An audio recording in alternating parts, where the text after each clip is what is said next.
សបផ្សាយដល់បងប្អូនប្រជាពលរដ្ឋពាក់ព័ន្ធជាមួយនឹងសុខភាពបញ្ហាសុខភាព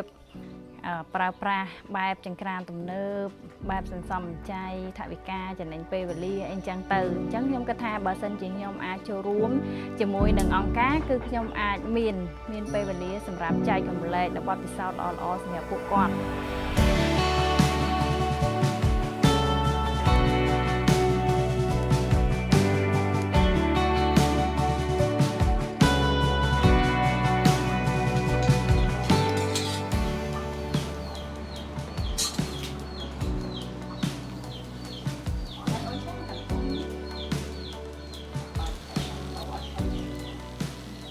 ពេលដែលបងចូលរួមតើខាងឃុំគាត់មានបានណែនាំពីផលប៉ះពាល់នៃផ្សែងទេចាបានណែនាំផលប៉ះពាល់ពីផ្សែងហ្នឹងបងចាអញ្ចឹងខាងឃុំហើយនឹងភូមិគាត់បានចាត់ផ្សព្វផ្សាយដល់បងដែរប៉ុន្តែមូលហេតុអីបានជាបងនៅតែបន្តប្រើផ្សែងនេះបង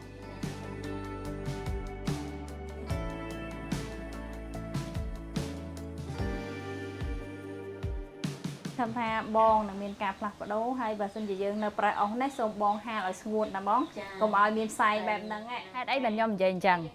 ទី1ôngពូមីងគិតថាពេលឈឺôngពូមីងអាចរលុយទៅពេទ្យបានចុះហេតុអីôngពូមីងមិនយកអាលុយហ្នឹងទៅទិញចក្រានបែបទំនើបមកប្រើឃើញទេតែងតែម្ដងôngពូមីងប្រើបានប្រមាណ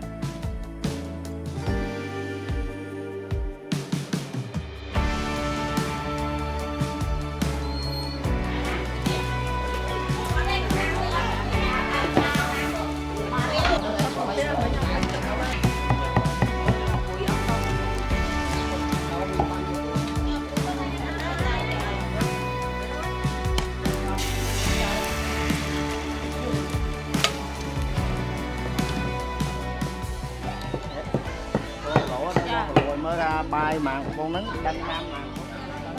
ta rót ngày đó ông phụ minh pra chỉnh kran ba mạch vinh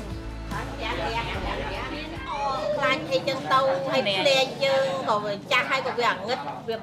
bán ấy chân á việc nghe bạc cắt nghe ấy thấy vãn hay đi chân xuống nghe sửa phát từ chặt chém như nhau anh ấy đâu tới chân trong đau rồi nó ban đấy thưa ấy thiết của ban nó miên rồi chỉ đánh pê lấy anh vậy tao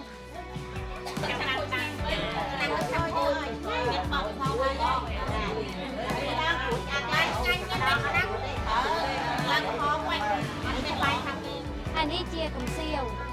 ta cắt xuống khá nó bay đi